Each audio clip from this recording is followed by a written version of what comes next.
අතිශය සුන්දර නිවර්තන පාරාදීසයක් වූ ශ්‍රී ලංකාවේ ඈත අතීතයේ මිනිසුන් හා ස්වභාව ධර්මය අතර අද්භූත බැඳීමක් පැවතුණා. ගස් කොළන් හා වනසතුන් සමග මිනිසුන් එක්ව සමගියෙන් විසූ ඒ යුගයේ රහසිගත සිංහයන් පිරිසක් ජීවත් වුණා.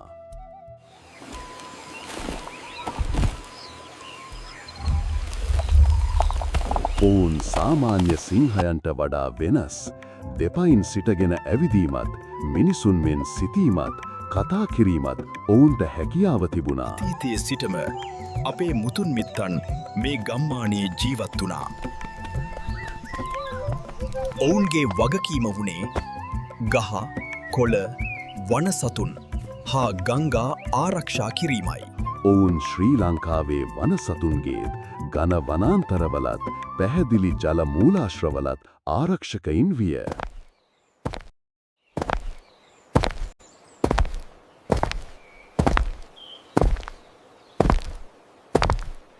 මේ ගෝත්‍රයේ නායකයා වුණේ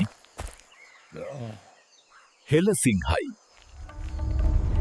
මේ ප්‍රඥාවන්ත සිංහ ගෝත්‍රයේ නායකයා වූයේ සුවිශේෂී ප්‍රඥාවකින් හා කරුණාවකින් යුතු තේජාන්විත සිංහයෙක් වූ හෙළසිංහයයි.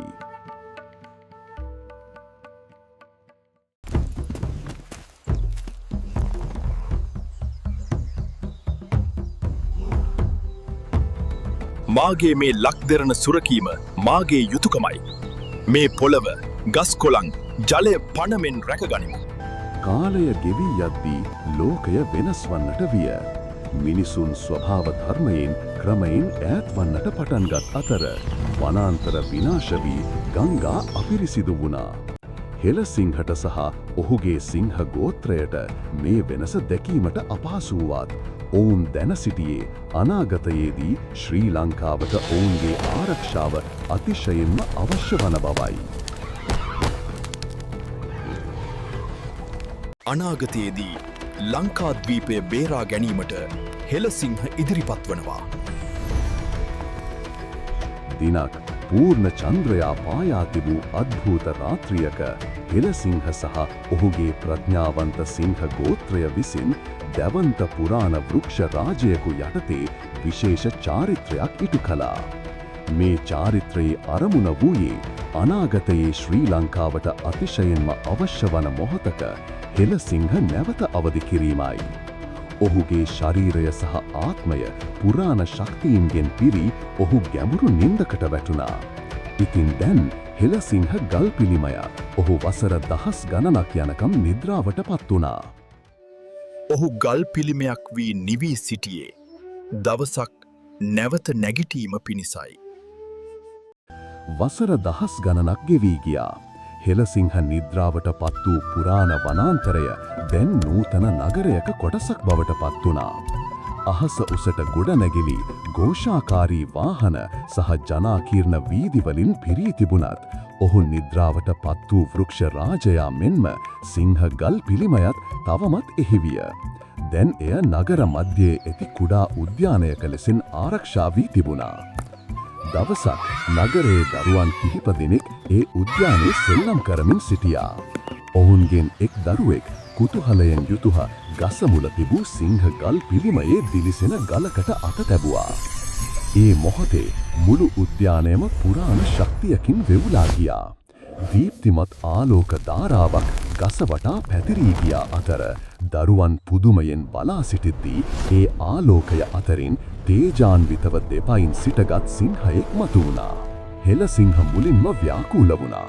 ඔහු වසර දහස් ගණනකට පසු අවදි වූ අතර තමා සිටින්නේ අමුතුම ලෝකයක බව ඔහුට වැටහුණා. දයාබර දරුවනේ, බිය නොවන්න. මගේ නම හෙළසිංහයි. මම අතීතයේ ඉඳලා එන්නේ. මේ ගස් කොළන්, පරිසරය අපි අපේ පණමෙන් රැකගන්න ඕනේ. මේ දේවල් ගැන කියලා දෙන්නයි මම මේ ආවේ.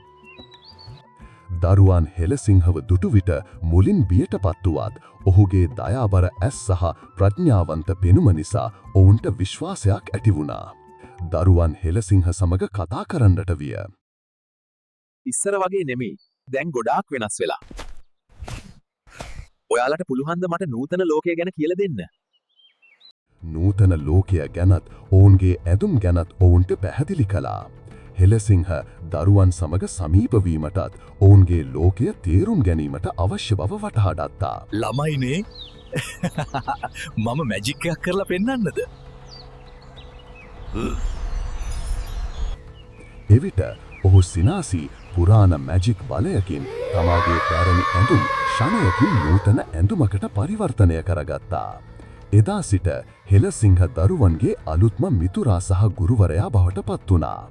ඔහු නූතන ලෝකයට අනුවර්තනය වෙමින් දරුවන් සමග එක්ව ශ්‍රී ලංකාවේ අලංකාරය, එහි ඉතිහාසය, සංස්කෘතිය සහ පරිසරය ආරක්ෂා කිරීමේ වැදගත්කම ගැන ඉගැන්වීමට පටන් ගත්තා. හෙලසිංහගේ අරමුණ වූයේ අනාගත පරම්පරාවට මේ පුදුමාකාර භූමියේ වටිනාකම අවබෝධ කර දීමයි. මේ අපගේ මාතු භූමියයි. එය රැක ගැනීම අපගේ යුතුයකමයි.